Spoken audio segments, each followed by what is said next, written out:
Ouais. Allez. Oui, c'est plus du coup parce que vous êtes passé du coup des puissances, enfin l'avant-colonialisme et l'après, en parlant du coup de nouveaux acteurs émergents, que ce soit les FARC, le terrorisme ou les dictateurs. Et du coup, vu qu'on a vu qu'il y avait toujours les États-Unis et l'URSS qui étaient placés, est-ce qu'on peut réellement parler de nouveaux pouvoirs émergents s'ils ont été soutenus ou mis en place à un moment donné par des anciennes puissances occidentales colonialistes? Alors qui pour le coup ne sont pas colonialistes, puisque les États-Unis et l'URSS ne sont pas des puissances coloniales, mais impriment une domination et une pression très forte sur ce continent, au moins pendant cette fameuse guerre froide. Donc la question, si on a bien compris, c'est que vous avez bien décrit la période colonialiste, le partage du monde, les enjeux entre les puissances coloniales, les quatre grands, que vous avez bien expliqué. Après, vous êtes passé sur la guerre froide. Et je crois que la question c'était du site. Est-ce qu'on peut, enfin les parties que vous avez montrées, la façon dont vous l'avez présenté, le fait qu'il y ait toujours États-Unis et Russie, est-ce qu'on pouvait vraiment, les exemples que vous avez montrés, parler de puissances émergentes? Est-ce que c'était pas plus les États-Unis et la Russie?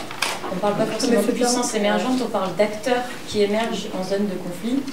Et du coup, enfin, je sais pas si je parle. Mais la question elle est vraiment intéressante et pertinente, c'est qu'effectivement, après les colonisateurs, après les grands, les super grands, est-ce que les acteurs en termes de pays, de puissance, est-ce qu'ils peuvent émerger, est-ce qu'ils ont une chance d'émerger, et est-ce qu'en Amérique latine et en Afrique, il y a des pays qui ont une chance justement de devenir leader?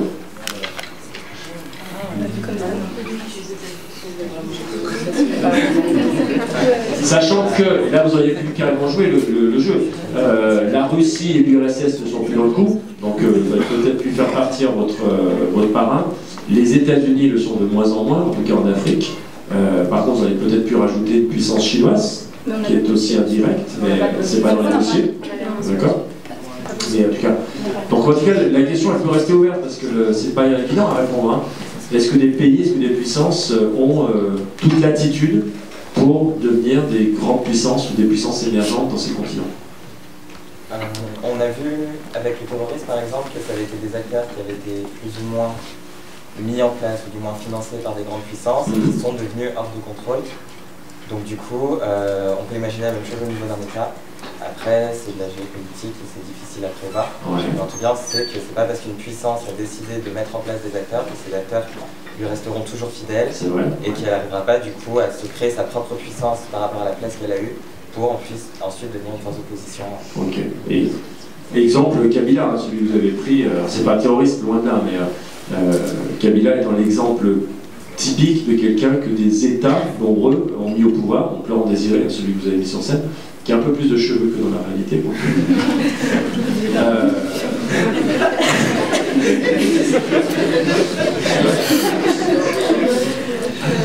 Mais il n'a pas de cheveux, Laurent Désiré Kabila. Vous avez pu faire l'effort pour vous rappeler. Non, mais c'est ça aussi qui peut vous coûter la moyenne. Enfin, moi, j'aurais été où, j'aurais tombé. Mais bon, et Laurent Désiré Kabila est typiquement le gars qui, après eu des décennies d'opposition au maréchal Léopard, est arrivé au pouvoir porté par des États, type Rwanda, Burundi, Ouganda, Zambie, etc. Et vous l'avez dit à un moment donné. Hein. Enfin, non, c'est dans votre film, dans vos phrases du film Merci à mes alliés, je ne sais pas ce que vous avez dit. Je reste toujours fidèle à mes alliés, comme ça. Hein. Donc ça c'est plutôt sympa parce qu'effectivement il a été victime de ses alliés parce que c'était une marionnette. Et quand il a voulu couper les fils de ses parrains, il a été lui-même assassiné. Donc c'est un bon exemple qu'il y a toujours a priori derrière une grande puissance ou des moyennes puissances qui tirent les ficelles.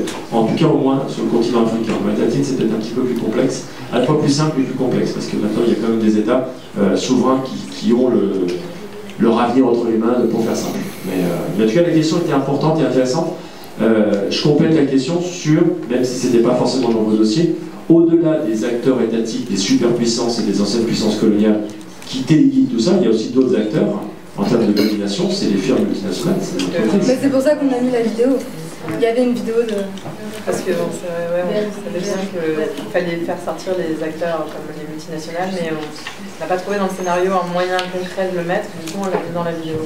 D'accord. On aurait peut-être pu effectivement oui, après ça peut être sous la forme d'un personnage, un autre personnage qui soit au même titre qu'un dictateur, qu'un chef d'État, qu'une puissance coloniale.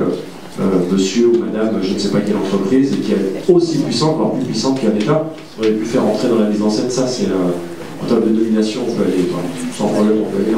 Après, la question qui se pose par rapport au FML, c'est est-ce que ce sont une nouvelle manière pour des États de contrôler, de continuer à impliquer le contrôle et la puissance, et qu'à travers une entreprise, comme on ne peut plus le faire à travers des colonies, parce qu'apparemment c'est plus la mode, on peut passer par une entreprise, ou est-ce que réellement les entreprises échappent à tout contrôle de leur État d'origine et deviennent elles-mêmes des puissances, on va dire, non étatiques, mais qui sont encore peut-être plus dommageables ou plus dominantes qu'un État classique.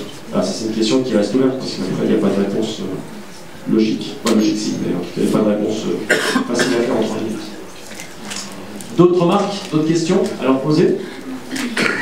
Oui. C'est une question par rapport à l'ONU. Est-ce que vous pensez que l'ONU va garder ce rôle de je dénonce sans vraiment dénoncer, ou est-ce que c'est un rôle à jouer dans les années à venir? Allez, remettez votre casque. Sergent Neutre. Joli ce casque de Liliane. Wow. Franchement, ça vous va super bien. Alors, je vous alors, vous, quelqu'un d'autre? C'était vraiment intéressant cette mise en scène par rapport à l'ONU. Enfin, je vous laisse répondre parce que effectivement vous avez vraiment poussé le trait caricatural. Parce qu'il ne faut quand même pas non plus, comme je dis souvent, jeter le bébé avec l'eau du bain. Il n'y a pas que des torts à l'ONU et il n'y a pas que des choses qui sont faites. Heureusement que l'ONU existe, heureusement que les casse bleus sont là. On peut les critiquer, on peut dire qu'ils ne sont pas opérants, qu'ils ne sont pas très bons, qu'ils ne sont pas assez nombreux, mais néanmoins ils sont quand même là. Maintenant, je trouve que votre mise en scène, à la fois quand vous étiez ici et là, était vraiment symbolique de ce qu'on ressent, c'est-à-dire une manifestation, mais il n'y a pas grand-chose derrière, et puis on ne peut pas faire grand-chose non plus. Maintenant, est-ce que l'ONU va jouer un rôle plus fort? C'est ça un peu la question. Est-ce qu'il y a des moyens plus importants ou pas? Il y a toujours eu des moyens importants, je pense, pour l'ONU. C'est juste il y a un grand décollage entre les moyens qu'ils mettent, et je parle surtout du Kivu. Du coup, c'est vrai que ça aurait été peut-être bien de développer un tout petit peu plus cette partie de vos dossiers du Kivu qui est assez incroyable et assez dommageable, mais les moyens, ils sont pas tant... Enfin, oui, si on prend des missions de paix de l'ONU, je ne sais plus combien il y en a, je crois qu'il y en a 17 ou 18 en ce moment en route, l'opération de paix de l'ONU en RDC, notamment Kivu, c'est la plus importante de toutes, en termes de quantité d'hommes sur place, d'hommes et de femmes, et en termes de budget. Sauf que ce budget-là, même additionné avec l'ensemble des budgets des missions de paix, c'est peanuts, c'est pas grand-chose. Les moyens financiers sont très restreints. Il faudrait que je vérifie si c'est toujours le cas, mais il y a une dizaine d'années, la totalité des budgets des missions de paix était à peu près l'équivalent du budget de la police de la ville de New York. Vous imaginez le peu de moyens, alors qu'a priori, on doit être 193 pays à pouvoir justement contribuer budgétairement.